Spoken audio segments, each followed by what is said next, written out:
Welcome to Scary Stories, the channel that tells you scary stories. Welcome to Daily Dogman on Scary Stories NYC. I'm your old pal Bigfoot. Today we've got another all-new story about Dogman. Hey, did somebody say my name? Henry, It's Henry Lee Dogman, everybody. At your service. Henry, you just interrupted my intro. I'm trying to do a show here. That's exactly why I'm here. I've got a great new scary story, and it's all about you. Me? That's right. It's a Bigfoot story, and we haven't told one of those for a while. Well, that's because people want to hear Dogman stories. At least these people do. Well, this is a really interesting Bigfoot story, I promise. It's going to be insulting. You're just trying to set me up to insult me, aren't you? Would I insult you every chance you get? Well, not this time. I've got a legit scary story, I promise. Well, clear out and let me do my Dogman story first. If anyone wants to stick around, you could tell them your thing afterward. Now go. You're ruining the scary mood. Hey, wait a minute. Where was I? Oh, right. Sit back. Get comfortable. Get your popcorn and dim the lights because we've got an all-new scary story about Dogman menacing a man living survivor style in the forest. And this story is called Dogman Attacked My Bigfoot Nest. Dear Scary Stories NYC, about 5 years ago, I lost my job suddenly at a very bad time for me financially. I was already behind on my rent, and I knew I was about to be evicted. My only family was my brother on the other side of the country, and he was barely getting by himself. This situation caused me to embark on a risky, cross-country journey that led to the most terrifying night of my life. That was a night I almost didn't survive because of the Dogman. When I knew I was going to be on the street soon, I called my brother like I said. He told me if I was willing to sleep on a cot in his kitchen, that I could become his roommate, but I was going to have to contribute to the rent. I asked him how if I had no job, and he said the store he worked at was always hiring. It didn't pay much, but we'd be able to get by for a while and keep looking for better opportunities in the meantime. That sounded like a plan, which is better than I had before, so I agreed to it. I asked him if he could spare some cash so that I could make the trip over there, but he hung up on me. When I called him back, he told me he was skipping meals to make his rent as it was, and that I would have to finance my own trip to his side of the country. I really had nothing left, so that was extra bad news for me. I went around to friends and nobody could spare anything for me. One suggested I have a rent party and charge a couple of dollars at the door for a BYOB event. I asked him if he would come to the party if I threw it, and he said he couldn't afford the $2 and he had given up partying in favor of a monastic lifestyle. I asked him why a person would give up partying to become a monk, and he told me it hadn't been by choice. He just couldn't afford to party anymore. I got out my laptop and went to Google Maps. I plugged in my address and my brother's and asked it to show me directions. Then I asked it to tell me how long it would take to walk the distance. It said 500 hours.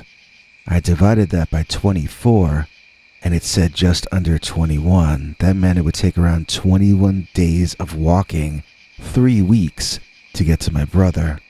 Was that something I could manage?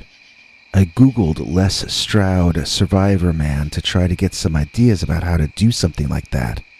But as the page was loading, my internet died. I had neglected to pay the internet bill. Now, a smart person would have sold his laptop and maybe his phone and used that money for food and a bus ticket. But I was not a smart person. Not in those days.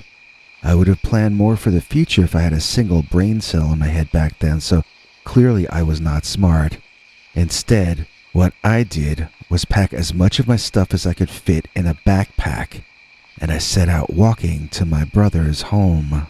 I got lucky with the weather. It was bright and sunny and warm, and I felt like I could sleep outside, see the country, have time to regroup, then be ready to go work in a store in 3 weeks or a month. I had envisioned eating berries I picked off bushes that I passed, but already the first night, I had to start begging for change. A lady leaving a supermarket took pity on me and gave me an apple to eat.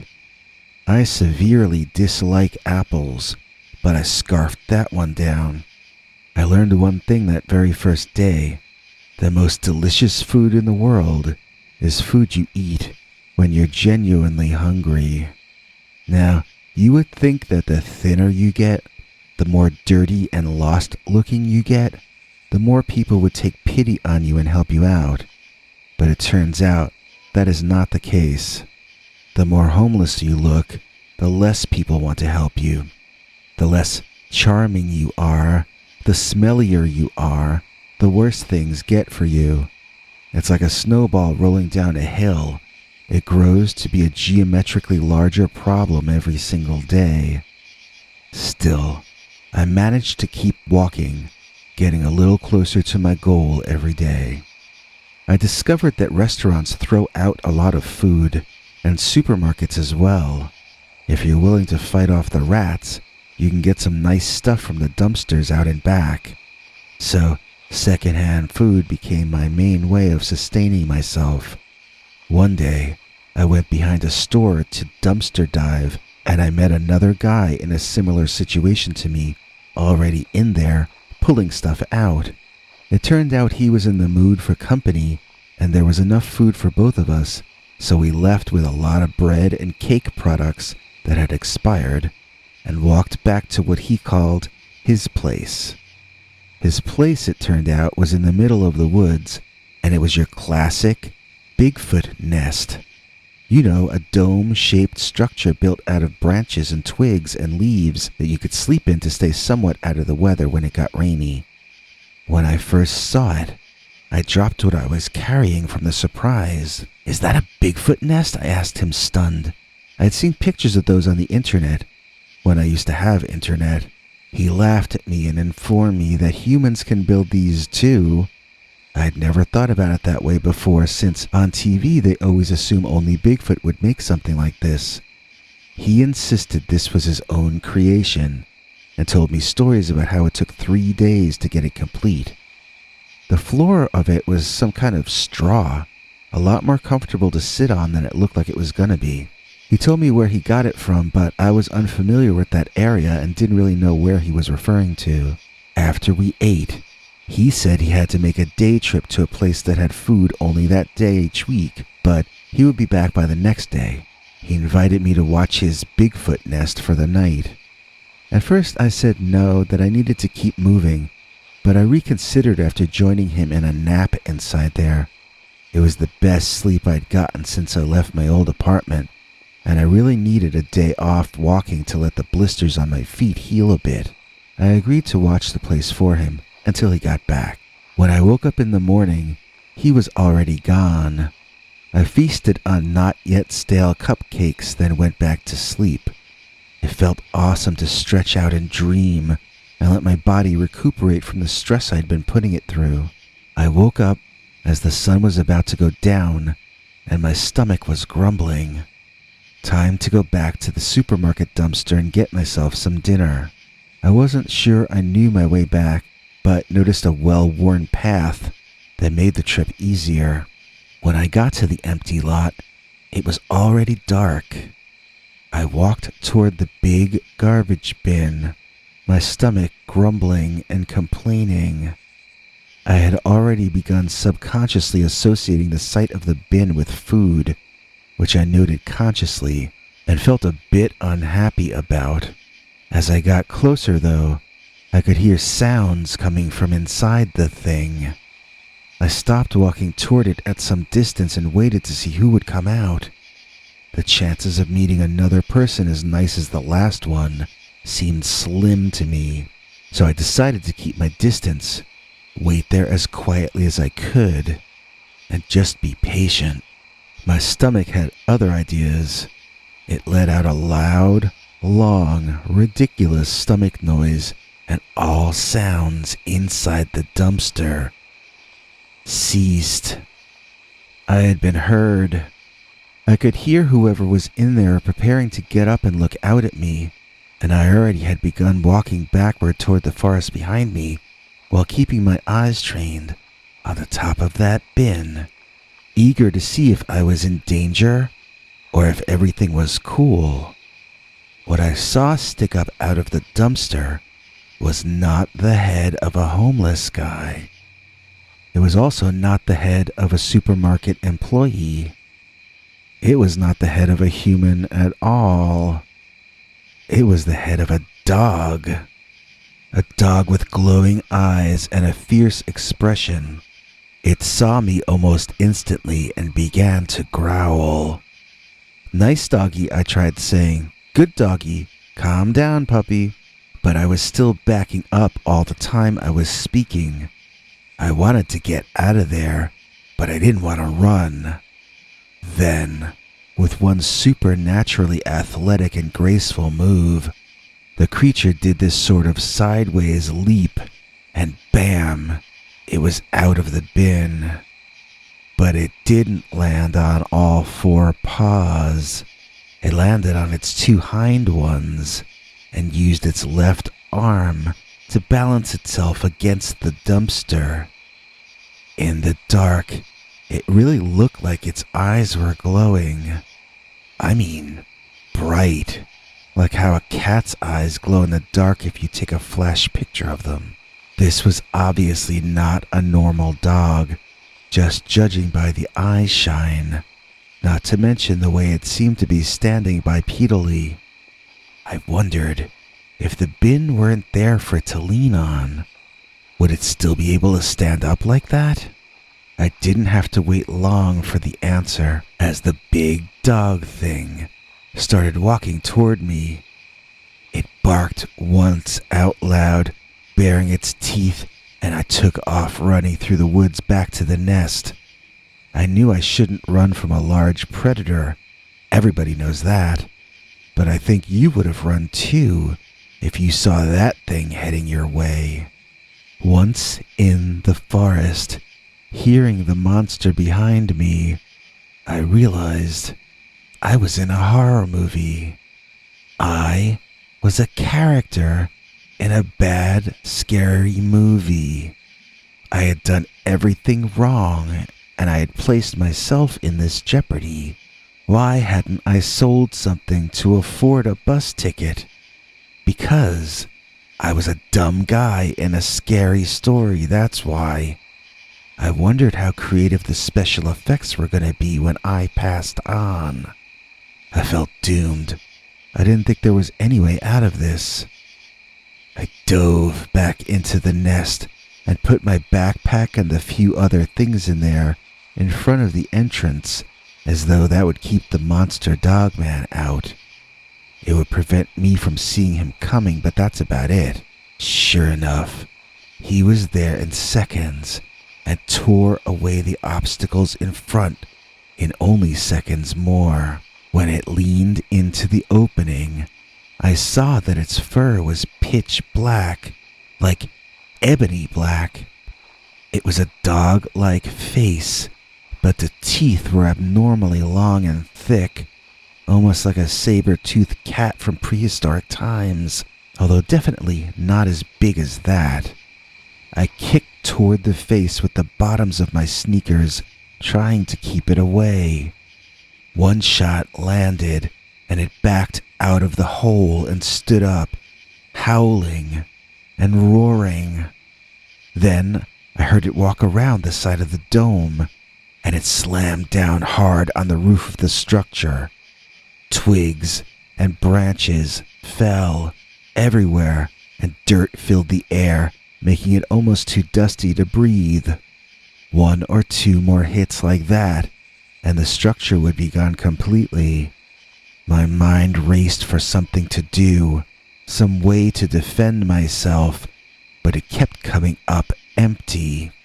I felt panicked, and I knew this was not the way I wanted to be taken out. Then, a loud firecracker went off, echoing all around. The creature fell silent. Then, I heard it running off. Something else approached instead, heading toward the entrance to the nest. I laid down on my back, ready to kick at whatever the new menace was with the bottoms of both feet. But it was my friend, the owner of the nest. He was holding a metal device in his hand that we're not supposed to talk about on YouTube, and it was still smoking from its muzzle. That hadn't been a firecracker at all. "Did you hit it?" I asked. He shook his head and just told me it was a warning shot as he climbed in to assess the damage to the place. He instructed me how to help him do some quick repairs, then said he'd do a better job in the morning after I left. I hadn't told him I was leaving in the morning, but I didn't argue the point, as after that Dogman experience, I was ready to move on. Being homeless is one thing. Being homeless on Dogman's turf is another thing altogether. When I got about 80 miles from my brother, I called him on the phone, and he got his friend with a car to drive out and pick me up. He laughed at how terrible I looked and asked me what the worst of it had been. I told him the truth, just like I told you all. But he laughed and laughed and laughed and said I was delirious. My own brother didn't believe the story of how Dogman attacked my Bigfoot nest. Well, I hope you liked that. If you want to stay tuned until after this important message, Henry Lee Dogman will tell you his scary Bigfoot story. It's up to you. Hey, Biggity Foot. What are you doing for July 4th, yo? I don't know, Debbie, but I do know what I'm doing the weekend after. OMG! What's that, yo? I'm gonna go to the Collectibles Extravaganza up in Boxborough, Massachusetts, right next to Wolf Swamp, where Henry Lee Dogman lives.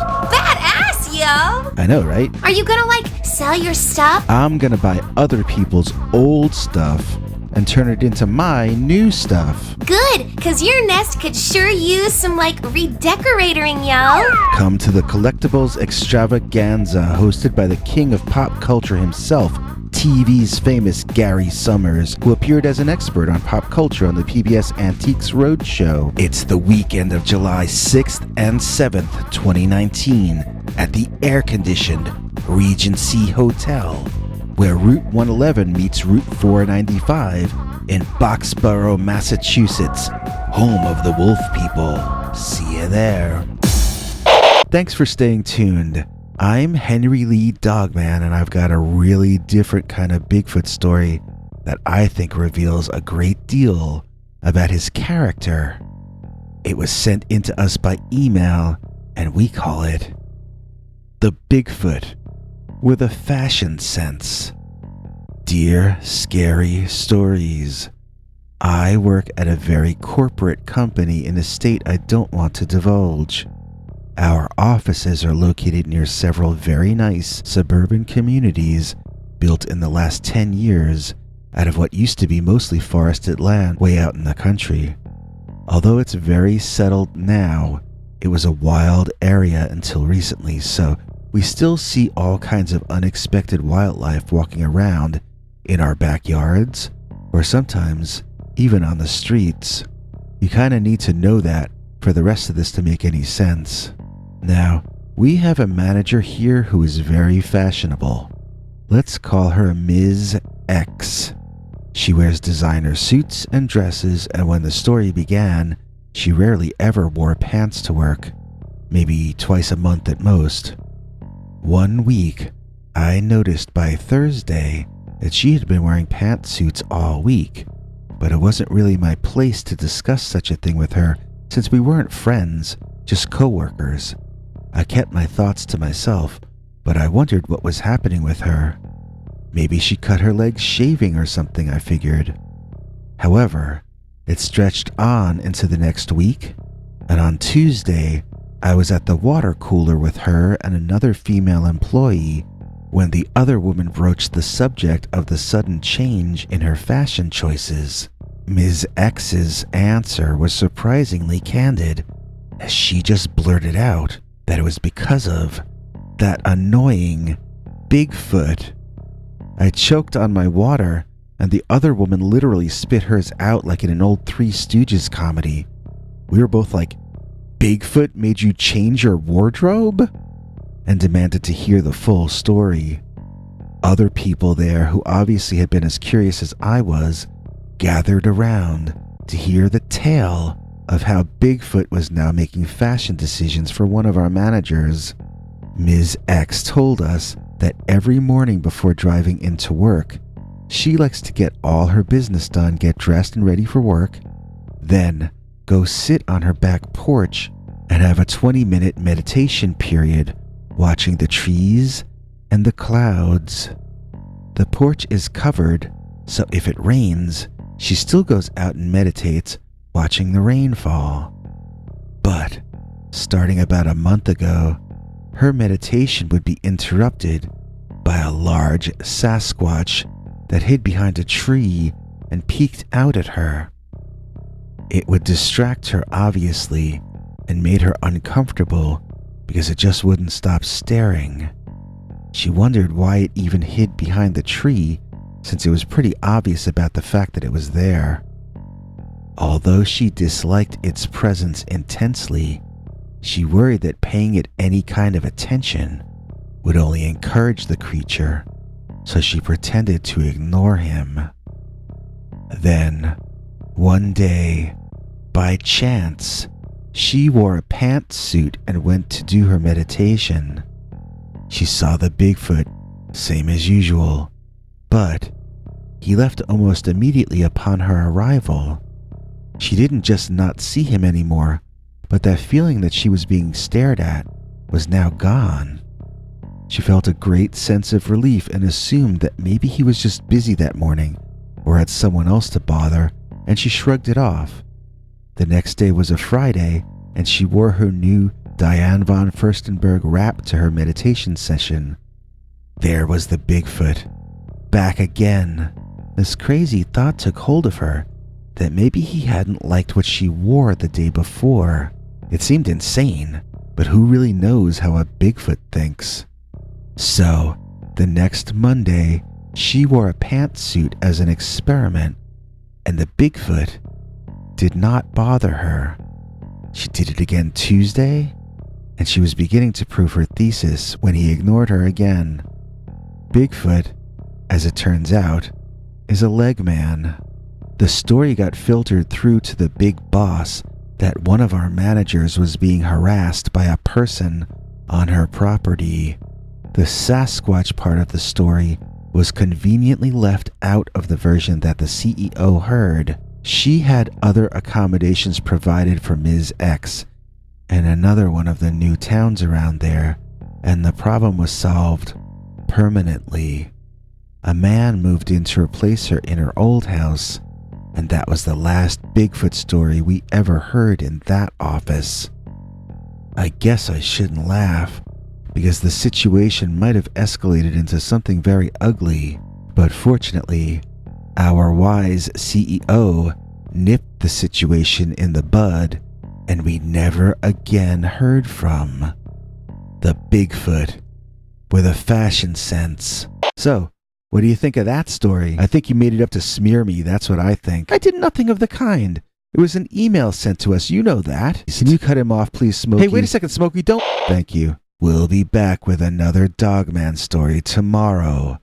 Then, Brian's lichen troubles and life with Dogman, our two continuing serials, return on Saturday night. We hope to see you there, and until then, have a scary Thursday. And now, get ready for an all-new, completely uncensored, slightly bloody, and absolutely terrifying new Dogman story. Oh, wait. YouTube won't allow me to tell you stories like that on this channel. If you want to hear that, you're going to have to go to peterbernard.com and sign up for our paid subscribers club. You can choose any price you can afford for a 1-month subscription, and then every weekend, we tell you a story YouTube would never allow us to tell you on this channel. See you this Sunday for an all-new, very scary, completely uncensored Dogman story. If you enjoyed this, please click like or consider subscribing. Remember to click the bell icon or you won't get notifications. If you want to listen to Bigfoot's secret uncensored story each Sunday, just go to peterbernard.com and become a paid subscriber. See you tomorrow. Same dog time, same dog channel.